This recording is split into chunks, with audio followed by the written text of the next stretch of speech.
ہو جائے. ہاللیلویا. سو کس کی طرف توجہ کرنی ہے جی؟ یسوع مسیح کی طرف، خدا کے کلام کی طرف. سو آئے ہم خدا کے کلام میں سے دیکھیں گے، کیونکہ یہ بہت ہی سنگین موقع ہے. یہ بہت اہم مومنٹس ہے جس میں آج ہم بیٹھے ہوئے ہیں. کیونکہ بائبل مقدس کہتی ہے، میرے ساتھ دیکھیں، عبرانیوں 12 باب اس کی پہلی اور دوسری آیت میں لکھا ہے، پس جب کہ گواہوں کا ایسا بڑا بادل ہمیں گھیرے ہوئے ہیں. آپ ایک دوسرے کے لیے گواہ ہیں. سوال ہے کہ کیسے گواہ ہیں؟ کیونکہ اس دنیا میں جھوٹے گواہ، بک جانے والے گواہ اور بہت سی چیزوں کے پیچھے بھاگنے والے گواہ ہیں جو اپنا ایمان، دین اور عقیدہ اور سب کچھ بیچنے کو تیار ہو جاتے ہیں. اسی لیے ہم اس بات پر غور کریں گے، پس جب کہ گواہوں کا ایسا بڑا بادل ہمیں گھیرے ہوئے ہے، تو آؤ ہم ہر ایک بوجھ کو اور اس گناہ کو جو آسانی سے ہمیں کیا لیتا ہے جی؟ اجھا لیتا ہے. وہ بوجھ ہو سکتا ہے آپ کے لیے واٹس ایپ کی کال آ رہی ہے، اسے سن لیں خدا کی آواز کو سننے کی بجائے. ہمارے آج کے دور میں کان زیادہ تیز ہو چکے ہیں میڈیا کی بات کو سننے کے لیے، بجائے اس کے کہ یہوہ پاک خدا کی طرف اپنے کان لگائیں. پرانے عہد نامہ میں جب ہم عبرانی زبان کا مطالعہ کرتے ہیں تو جو سب سے اہم حکم اور زیادہ لفظ استعمال ہوا ہے وہ ہے شمع. شمع یہ وہ دعا ہے جو ہر یہودی صبح اور شام کرتا ہے. استثناء اس کا 6 باب جب ہم پڑھتے ہیں وہاں پر لکھا ہے، سن اسرائیل، شمع اسرائیل، ایدونائے ایدونائے. یہ 4000 سے زیادہ دفعہ لفظ استعمال کیا گیا ہے. اور اس کی بات مجھے جب میں سوچتا ہوں کہ کیوں اتنی دفعہ استعمال کیا گیا ہے، کیونکہ لوگوں کو سننے کی کیا ہے جی؟ پرابلم ہے، مسئلہ ہے. وہ سننے میں کیا ہے جی؟ بہرے ہیں. عبرانیوں کا مصنف کہتا ہے کہ تم کو شروع سے ابتدا سے باتیں بتانے کی ضرورت ہے، کیونکہ تم کو اونچا سننے کی کیا پڑ گئی ہے جی؟ عادت پڑ گئی ہے. سو آئے ہم، جیسے آپ ایک دوسرے کے گواہ ہیں، ویسے اس تصویر میں آپ دیکھ رہے ہیں آسمانی لشکر آپ کو دیکھ رہا ہے. ملاکی کی کتاب میں لکھا ہوا ہے کہ جب صادق اکٹھے ہوتے ہیں، جب ایماندار اکٹھے ہوتے ہیں تو یادگاری کا دفتر لکھا جاتا ہے. جیسے یہ آسمانی گروہ آسمان سے نیچے دیکھ رہے ہیں، اس بات کے مشتاق ہیں. پطرس کہتا ہے کہ وہ تمام روحیں جو ہم سے پہلے خدمت کرتی رہی، وہ اسی لیے خدمت کرتی رہی تاکہ ہم اس نجات اور نجات دہندہ سے کیا ہو سکیں جی؟ واقف ہو سکیں. اور آسمان کے فرشتے آسمان سے نیچے اس بات کے دیکھنے کے کیا ہیں جی؟ مشتاق ہیں. سو پاس آؤ ہم، جب کہ گواہوں کا ایسا بادل ہمیں گھیرے ہوا ہے، کون سی بات آسانی سے ہمیں الجھا لیتی ہے؟ اس بات کو، اس خیال کو، اس سوچ کو، اس تصور کو، اس خواہش کو کیا کر لیں؟ مسیح کا قیدی کر لیں.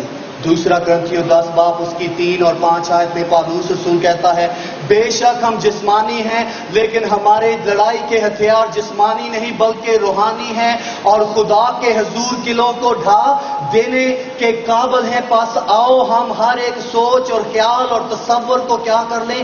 مسیح کا فرما بردار یا قیدی کر لیں. تو آج کے تعارف میں چاہتا ہوں، کیونکہ ہم سب یہاں پر اکٹھے ہوئے ہیں اس مقصد کے لیے کہ کوئی ہماری جوانی کی حقارت نہ کرے، حقارت نہ کرے، کیونکہ ہم سب ایک دوڑ رہے ہیں. اور وہ دوڑ کیا ہے؟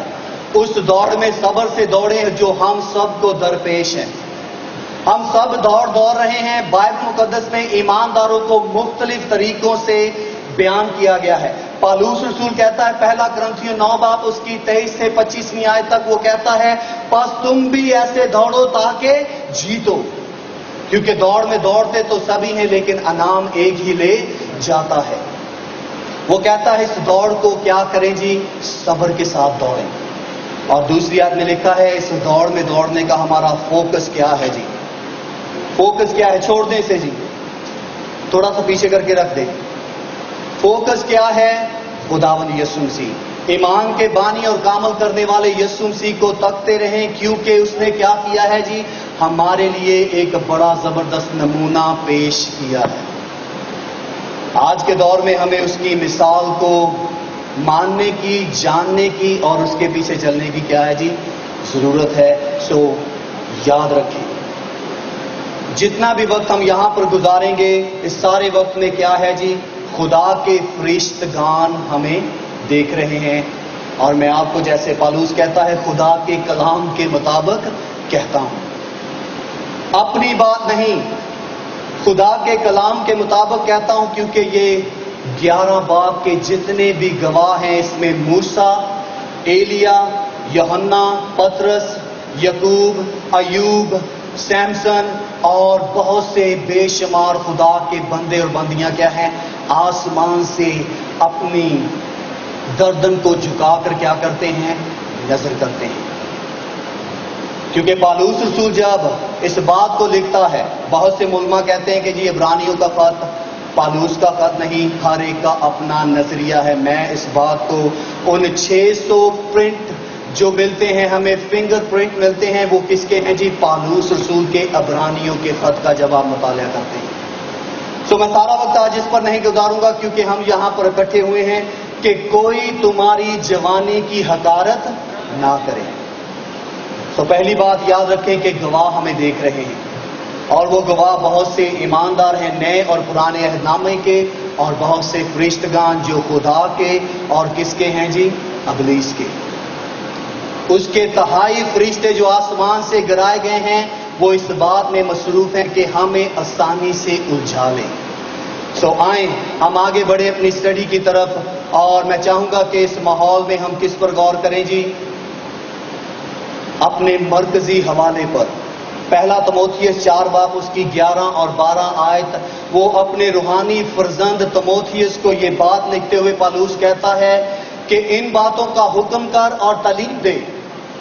یہ کون سی باتیں ہیں؟ وہ پیچھے کہہ کے ابھی اپنا بیان ختم کر کے ہٹا ہے کہ وہ کون سی باتیں ہیں. نوجوانوں کو بتا، بیواؤں کو بتا، پاسبانوں کو بتا، لیڈروں کو بتا، کلیسیا کو بتا کہ مسیحی زندگی کا طریقہ کار اور نبض و ضبط کیا ہے. اور اس لیے وہ اپنے روحانی فرزند کو کہتا ہے کوئی تیری جوانی کی حقارت نہ کرنے پائے. آپ سے بھی کہوں گا کہ کوئی آپ کی جوانی پر انگلی نہ اٹھائے. ہم کیسے جوان ہیں؟ کیا ہماری جوانی کے جوش میں ہم اتنے مگن ہیں کہ ہم اس بات سے واقف ہی نہیں کہ ہمارا درجہ مقام، ہمارا مرحاج خدا میں کیا ہے؟ اس میں جوان بیٹے اور جوان بیٹیاں دونوں کیا ہیں جی؟ شامل ہیں. اور اس لیے وہ کہتا ہے تو ایمانداروں کے لیے کلام کرنے میں، چال چلن میں اور محبت میں اور ایمان میں اور پاکیزگی میں کیا بن جی؟ نمونہ بن. اس ایک آیت کو ہم مہینوں سیکھ سکتے ہیں، لیکن میں اتنا وقت نہیں لوں گا. میں نے اپنے استادوں سے سیکھا ہے کہ بجائے کسی کے لیے عمر بھر مچھلی پکڑی جائے، ان کو سکھایا جائے کہ خود اگلے دن مچھلی پکڑنا شروع ہو جائیں. سو بائبل مقدس میں ہمیں کیا ملتے ہیں؟ مختلف طریقے ملتے ہیں. جب ہم بائبل مقدس کا مطالعہ کرتے ہیں تو یہ بات بہت ہی ضروری ہے کہ ہم بائبل مقدس کی گرامر سے واقف ہوں. وہ کیا کہتی ہے، اس کا کیا مطلب ہے، اس کے پیچھے کیا سچائی ہے، کیا ہم سے کہنا چاہتی ہے، کون بات کر رہا ہے، کیوں بات کر رہا ہے، اس کے کیا معنی اور اس کی کیا حقیقت ہے. جب ہم بے قاعدہ طور پر بائبل مقدس کو پڑھیں گے تو پھر بے قاعدہ تفسیریں کیا ہوں گی جی؟ جنم لیں گی. وہ استاد لوگ بیٹھے ہوئے ڈھولک کا سبق اگر قاعدے کے بغیر بجائیں گے تو نہ گانے والا قاعدے میں رہے گا، نہ بجانے والا قاعدے میں رہے گا. اس لیے بے قاعدہ تعلیم کیا کرتی ہے؟ بے قاعدہ تفسیریں کیا کرتی ہیں جی؟ ان کو جنم دیتی ہیں. باقاعدہ تعلیم، باقاعدہ سیکھنا کیا کرتا ہے؟ ہمیں درستگی اور تربیت کی طرف لے کر جاتا ہے، جس سے ہم کیا کر سکتے ہیں؟ سمجھ سکتے ہیں. اس لیے ضروری ہے کہ ہم بائبل مقدس کی گرامر سے واقف ہوں، کیونکہ جب ہم بائبل مقدس کا مطالعہ کرتے ہیں تو اس بات کا ہم کو ادراک، فہم اور سمجھ حاصل ہوتی ہے کہ اس میں کیا کہا گیا ہے.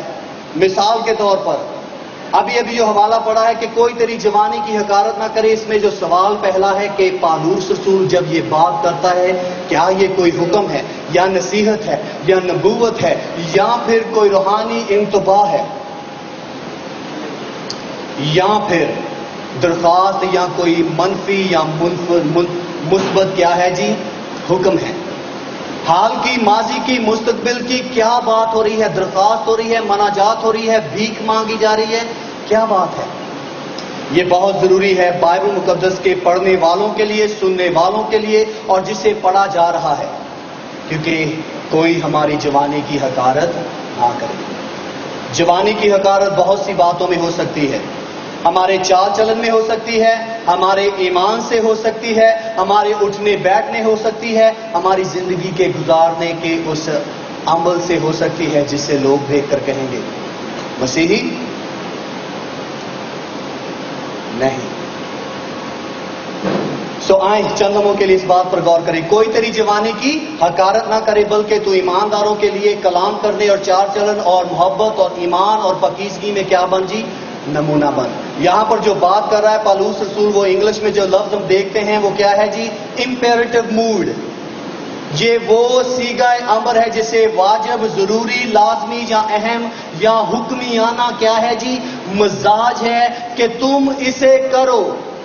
میں تم کو صلاح نہیں دے رہا، میں تم کو درخواست نہیں کر رہا، میں تم کو نصیحت نہیں کر رہا، میں تم کو ڈاگمیٹکلی یعنی کہ حکمیانہ رویے سے یہ بات کر رہا ہوں کہ تمہیں اسے کرنے کی ضرورت ہے۔ جب تم ایسا کرو گے تو کوئی تمہاری جوانی کی حقارت نہیں کرے گا۔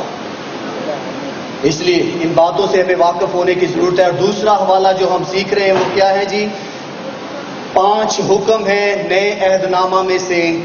پرانے عہد نامہ میں 613 حکم ملتے ہیں جو 10 حکموں سے جنم لے چکے ہیں۔ ایک حکم کی پاسداری نہ کر سکے تو اس سے دوسرا حکم کی تابعداری کرنے کے لیے کیا کر لیا؟ عہد کر لیا کہ میں نے یہ حکم توڑا ہے، اگلی دفعہ میں یہ کروں گا، اور وہ نہیں کر پاتے تو اس کو ڈھانپنے کے لیے ایک اور حکم کا وعدہ کر لیا، اور اسے پورا نہیں کر پائے تو ایک اور حکم کا وعدہ کر لیا، اور 10 حکم کرتے کرتے 613 حکموں کی صورت میں آج پرانے عہد نامہ میں ملتے ہیں۔ 613 میں سے جب ہم پڑھتے ہیں تقریباً 350 سے زیادہ مثبت اور کم پیش جو ہیں وہ کیا ہے؟ منفی ہیں، جن میں خدا کہتا ہے یہ کرو اور یہ نہ کرو۔ اور جب وہ کہتا ہے یہ کرو تو تمہیں اس کا پھل، تمہیں ان کی برکت، تم کو اس کا نتیجہ اور اجر کیا ملے گا جی؟ نہ تمہیں نہیں بلکہ تمہاری نسل، بلکہ تمہاری قوم، بلکہ آنے والے لوگوں کے لیے کیا ہوگا جی؟ برکت کا وسیلہ بنے گا۔ اور جب کوئی مثبت بات کو چھوڑ کر منفی بات کی طرف جاتا ہے تو اس کا نقصان کیا ہے؟ نہ صرف ان کو بلکہ ان کے ساتھ والوں کو اور ان کے ارد گرد کے لوگوں کو نقصان ہوتا ہے۔ اس لیے یاد رکھیں، blessing by association is for sure۔ آپ کی رفاقت کے وسیلہ سے برکت کیا ہے؟ لازمی ہے، اور آپ کی برکت کے باعث دوسرے برکت پائیں گے، اور آپ کی کمزوری اور لاچاری کے باعث دوسرے نقصان اٹھائیں گے۔ جو کچھ ہم بوئیں گے وہی کاٹیں گے، اور اگر ہم بابرکت ہیں تو لوگ برکت پائیں گے۔ اگر ہم ناکام ہیں، ناکامیاب ہیں، ہمارا رویہ، ہمارا چال چلن، ہماری زندگی خدا کے اس پیار کو ظاہر نہیں کرتی تو پھر لوگ کیا پائیں گے جی؟ برکت سے محروم ہو جائیں گے۔